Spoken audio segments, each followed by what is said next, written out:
බල පූරිත පූජිත බුද්ධ දිවාකර යානෝ වෙසක් බොහෝ දින දිනුසේ කළොව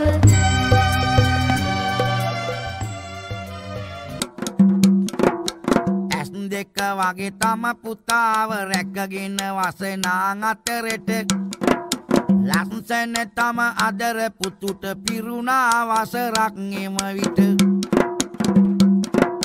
තරුණ කුමරි ගැප් ගත්තා ලෝසිරිතට දෙවෙනි වරේ කරුණාවෙන් තම හිමියට වදනක් කිව්හින් සැරේ දැන් ඇස් දෙක වගේ පුතාව ආරක්ෂා කරගෙන මේ පියත් මවත් ජීවත් වෙනකොට දවස් සුමාන මාස් පසු වෙලා පුතාට වසරක් පිරුණා.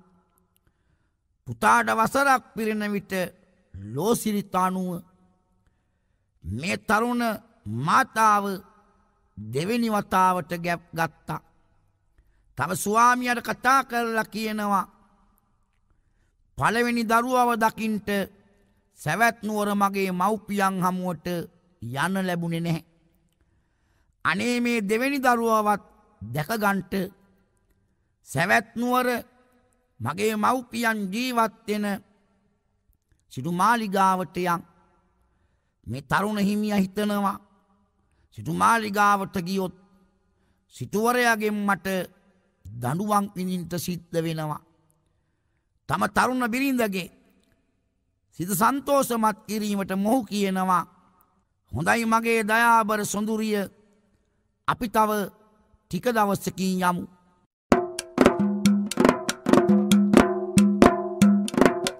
තරුණ හිමියන් උදෑසනින් ගියා පුරුදු රැකියාවට කරුණවන්ත පටාචාර කුමරිය සිතනවා සිතයට ලොකු පුතුවත් අරගෙන මම සැවැත් නුවර වෙත යන්නෙමි. ආදර දෙගුරුන් ගාවදි දෙවෙනි දරුවා දැක ගන්නෙමි. අසල්වාසි අයට කියා ඇය යන ගමනේ විස්තර අරන් ලොකු පුතා සුරතට ගමන් කරයි ඉක්මන් කර. තරුණ හිමියා පුරුදු පරිදි උදෑසනින් රැකියාවට ගියා. දෙවෙනි දරුවා බිහිවෙන්න ඉන්න පටාචාරා හිතනවා මගේ ස්වාමියා නම් මා සමග සැවැත් නුවර යන්නේ නැහැ. මන් දෙවෙනි දරුවව මගේ දෙමව්පියන් ගාවදී දැක ගන්න ඕන. මෑ අසල්වාසී අයට යන ගමනේ විස්තර කියලා ලොකු පුතුව වඩාගෙන ගමන ආරම්භ කළා. ගම් නියම් ගම් පහු කරගෙන ඈ දැන් වනාන්තරයේ මැදින් ගමන් කරනවා. තරුණ හිමියා රැකියාවට ගොස් නිවසට ආවා. බිරිඳත් නැහැ පුතත් නැහැ. අසල්වාසී අයගෙන් ඈ ගැන විස්තර ඇහුවා. ඒ අය කිව්වා එදා වගේම ඈ අදත් සැවැත් නුවර යනවා කියලා ගියා. තරුණ ස්වාමියා පෙර දවසේ ඈ ගමන්ගත් මාර්ගයේම ඇයවයි පුතාවයි සොයන් ගමන ආරම්භ කළා. තරුණ හිමියා පෙර දවසේදී ගිය මගේම පිටත් තුනා. අතර මගදී බිරිඳ සමග දරු දෙදෙනව මුණ ගැසුණා.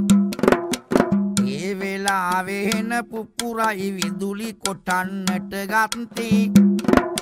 මහා වර්ෂාවක් ඇති උනි එම විට වනගත මත්තේ. මොහු බිරිඳත් පුතත් සොයාගෙන යන විට පටාචාරා දෙවෙනි පුතාව බිහි කරලා ඒ කිරි දරුවාවත් තුරුළු කරගෙන වනාන්තරේ ගසක් මුල ඉන්නවා. ස්වාමියා තම බිරිඳත් දරු දෙදෙනාව දැකලා සන්තෝෂයට පත් වුණා. අන්න ඒ වෙලාවේ අහස කළු කරමින් හෙන පුපුරමින් විදුලි කොටමින් මහා වර්ෂාවක් ඇති වෙනවා. දරු දෙදෙනත් තම බිරිඳත් වර්ෂාවෙන් මුදාගන්න තරුණ පියාන් ඇතුල් වුණා වනය තුලට අතු කඩන්න. දරුණු නාගයෙක් අයියෝ තරුණයාට දෂ්ට කළා. තරුණ පියා මැරී වැටුණ මහවනයේ සුසුම් හෙලා. මේ මහා වර්ෂාවෙන් තම බිරිඳත් ලොකු පුතාවත් කිරිකැටි පුතාවත් බේර ගැනීම සඳහා තරුණ පියා ගියා කොළාතු ටිකක් කඩන්න. තුඹසක් අසල කොළාතු කඩන විට ඒ තුඹසේ සිටි දරුණු නාගයෙක් මේ තරුණ පියාට දෂ්ට කළා. විස ශරීරගත වීමෙන් ඒ තරුණ පියා තුඹස අසල මැරී වැටුණා.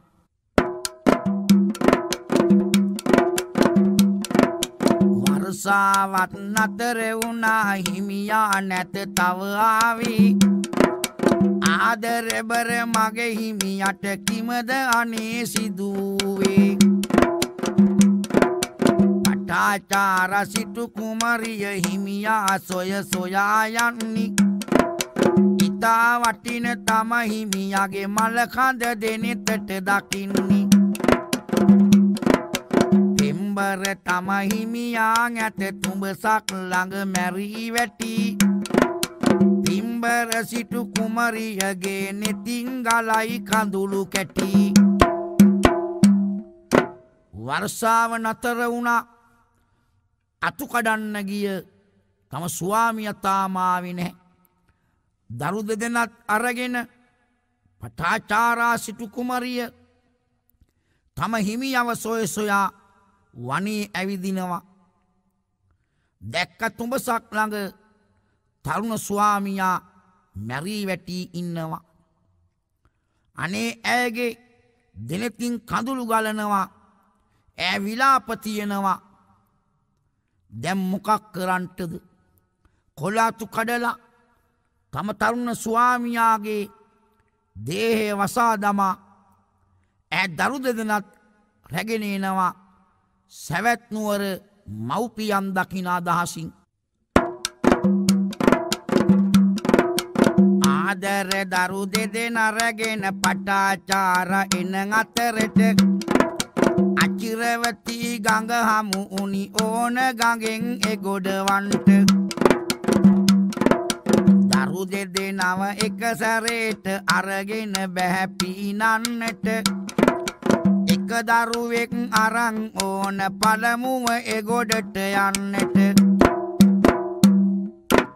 මෑට හමු වෙනවා අචිරවතී ගංගාව. මෑ අදහස් කරනවා දරු දෙදෙනම එක සැරේට අරගෙන එගොඩට පීනන්ට බෑ. එක සැරේට එක දරුවෙක් අරගෙන ඕන එගොඩවින්ට. දෙවරකට ඕන දරු දෙදෙනව රැගෙන පීනන්ට. කිරි දරුවව මෙගොඩ තියා ලොකු දරුවව පිටේ තියා. පටාචාර කුමරිය ගංගාවේ පීනගෙන ගියා. ලොකු දරුවව එගොඩ තියා කිරි දරුවව රැගෙන යන්න. නැවත වරක් කුමරිය ගංගාවේ පීනනවා එන්න. පුංචි කිරි දරුවව මෙගොඩ ගං ඉවුරෙන් තියලා ලොකු පුතාව පිටේ තියාගෙන පටාචාරා කුමරිය ගංගාවෙන් පීනගෙන ගොස් එගොඩ වෙලා ලොකු පුතාව එගොඩ ගං ඉවුරේ තියලා කිරි දරුවව රැගෙන යාම සඳහා ඈ අචිරවතී ගංගාවේ පීනගෙන එනවා.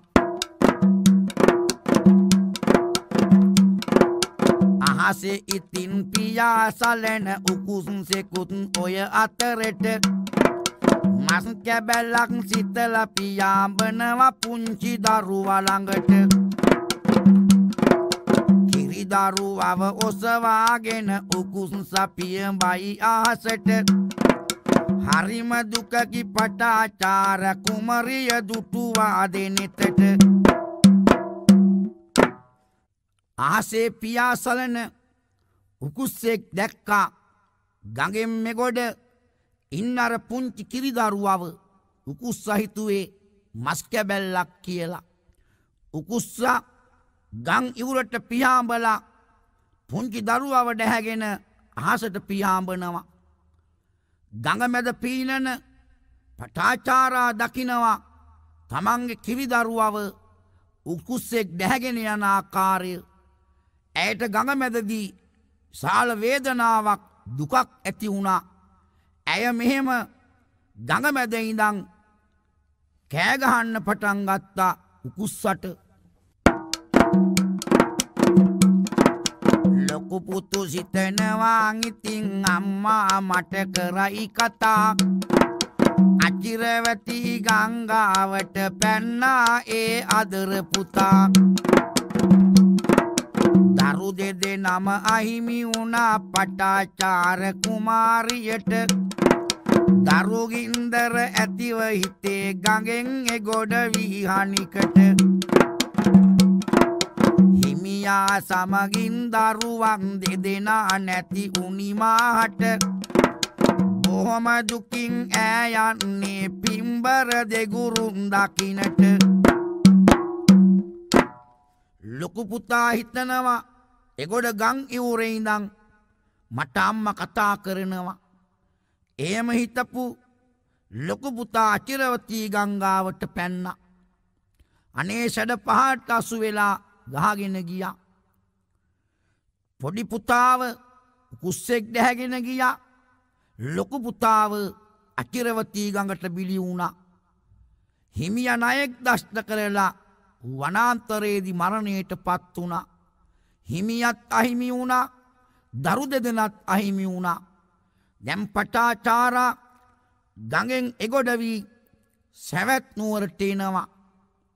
අතරමඟදී කෙනෙක් හමු වෙලා ඔහුගෙන් විස්තරයක් අහනවා. අයියේ ඩිංගක් ඉන්නකෝ ඇත කාරණයක් අහන්න. අයියේ සිටු මාලිගාව ගැන දැන් විස්තර කියන්න.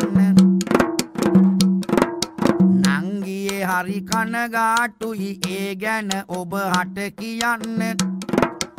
අර ඇවිලෙන අමු සොහොනට දෙනෙතන් ඔබේ යොමු කරන්න.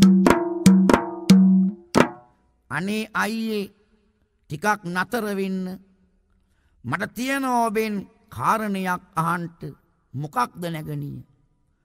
මහදන සිටු මාලිගාවේ ජීවත් වුණ සිටුවරයත් සිටුතුමියත් පුත්කුමාරයත් ගැන තොරතුරක් එහෙම දන්නවද? මොහු කියනවා නැගණිය කියන්න කනගාටුයි. අර ඈත ඇවිලෙන අමුසෝන දෙස බලන්න.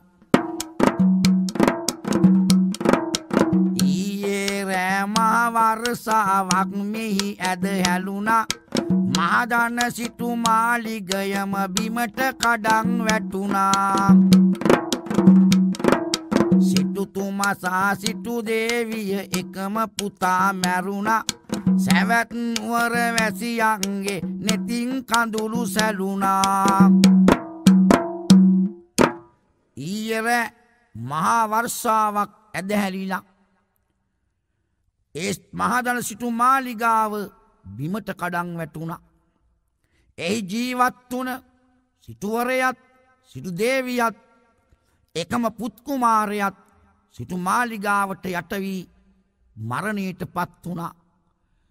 ඒ තුන් දෙනාගේ සොහොන තමයි අර ඇවිලෙන්නේ. මෙහෙම කියනකොට පටාචාරා කුමරියට සිහිය විකල් වුණා. ඉවත් ඇගේ ඉවත් තුනා ඇයගේ සිහිය විකල්ලුනා පටාචාර සිටු කුමරිය අයියෝ පින්සියක් වුණා සිහිය විකල් උන කුමරිය පාරක් ගානී දුවනවා පිස්සියක් කියා සමහරු ඇයට ගල්වලින් ගහනවා ඇගේ ඇඳිවත ඉවත් වුණා සිහිය විකල් වුණා ඈ පිස්සියක් වගේ සැවැත් නුවර පාරක් ගානි දුවනවා මෙහෙම දුවන ඇයව දකින අය හිතන්නේ පිස්සියක් කියලා ඈට ගල් මුල් වලින් ගහනවා පිස්සියෙක් කියලා කෑ ගහනවා පිස්සියෙක් වෙමින් කුමරිය සැවැත් නුවර දුවන්නේ පින්වත් සම්බුද්ධ පියා ඇය දෙනෙතට දකින්නේ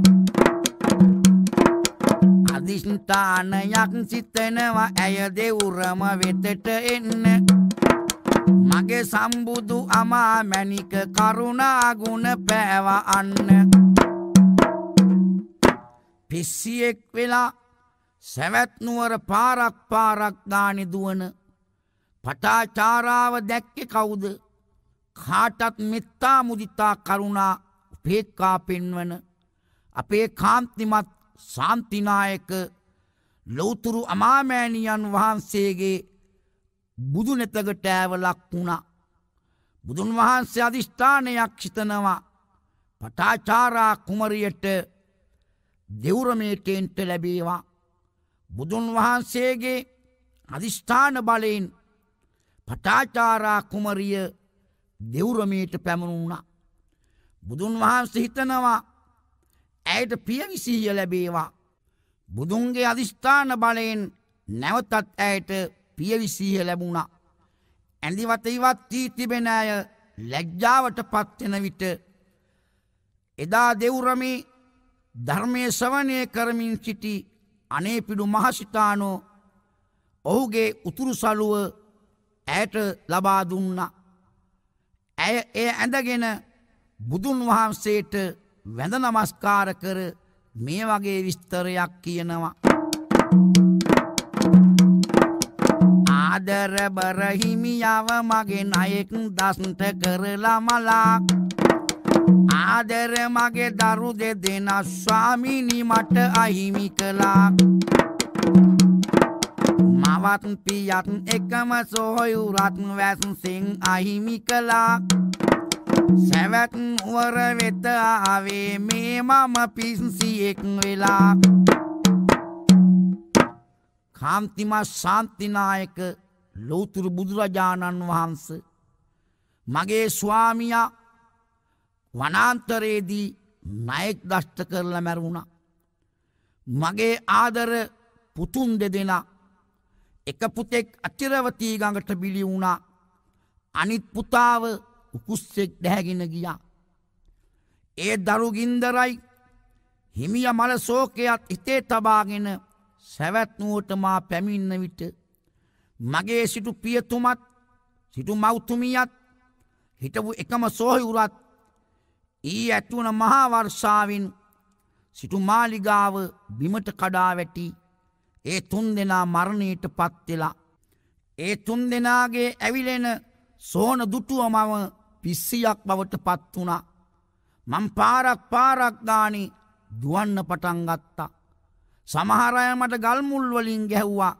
පිස්සියක් කියලා ඔබ වහන්සේ පමණයි මගේ පිහිටට ඉන්නේ තව මට ගිහි සම්පත් උවමන නැහැ බුදු සමිඳුනි පැවිදි වෙන්න මෙහෙණි සස්නේ අවසර දෙනු මැන හිමියනි සම්මා සම්බුදු හිමිගෙන් ඇය අවසර ලබා ගන්නි පිම්බර ඒ පටාචාර කුමරි මෙහෙණියක් වුණානි එදා බුදුන් වහන්සේ පටාචාර කුමරියට කියනවා කුමරිය ඇති වෙන සියලු දේම නැති වෙනවා ස්ථිරයි කියලා දෙයක් නැහැ සියලු දේම අස්තීරයි. ඔබ දුක් වෙන්න එපා. ඉපදුනොත් කෙනෙක් මරණයට පත් වෙනවා. ඒක තමයි අෂ්ටලෝක ධර්මය. බුදුන් වහන්සේගේ ධර්මයේ ශ්‍රවණය කළ පටාචාරා කුමරිය කියනවා, අමාමෑණියන් වහන්සේ මට ගිහි සම්පත් එපා. මේ නිසස්නේ පැවිදි වෙන්න අවසරය දෙන්න. බුදුන් වහන්සේගේ අවසරය ලබාගත් පටාචාරා පින්වත් කුමරිය මේ නිසස්නේ පැවිදි භාවය ලබාගත්තා.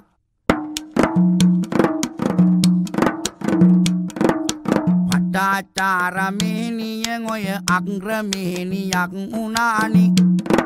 සිල් රකිමින් බවුන් වඩා රහත් ඵලය ලැබගත්තනි. පටාචාරා මෙහෙණිය මෙහෙණින් අතර අග්‍ර තනතුරට පත් වෙලා පිරිසිදු සීලය රකිමින් භාවනා වඩමින් රහත් ඵලය ලබා ගත්තා. ඇතිවෙන මේ සියලු දේම නැතිවන බව වටහා ගන්න. දම්පින් කරමින් ඕනා සංසාරෙන් එතරවන්න. ඊයේ ඉපිද අද ජීවත් වී හෙට මිය යන ලෝකෙක බේද වෙමින් කුලල් කමින් ඇයි පැටලෙනු සුළු කාලෙක. ධනක් පිනක් කරගන්නට බැරි වුණොතින් යම් දවසක මරණින් මතු අපි ඔහෙලට විඳින්න වෙයි සසරෙහි දුක. පටාචාරා කතාවස්තුව ආදර්ශයට ගන්න. ඇතිවෙන සියලු දේම නැති වෙනවා. ගසක් හැදුනොත් ඒ ගස කවදා හෝ විනාශ වෙනවා. ඉපදුනොත් මැරෙනවා. ඊයේ ඉපදෙන අපි අද ජීවත් වෙනවා. හෙට මිය යනවා. එහෙනම් ඒ සුළු කාලයේ තුලදී ධනක් පිනක් කරගන්න, සංසාරයෙන් ඈතරවන්න උත්සාහවන්ත වෙන්න. බල පූරිත පූජිත බුද්ධ දිවාකර යානෝ. වෙසක් පොහෝ දින දිනුසේ කළොත්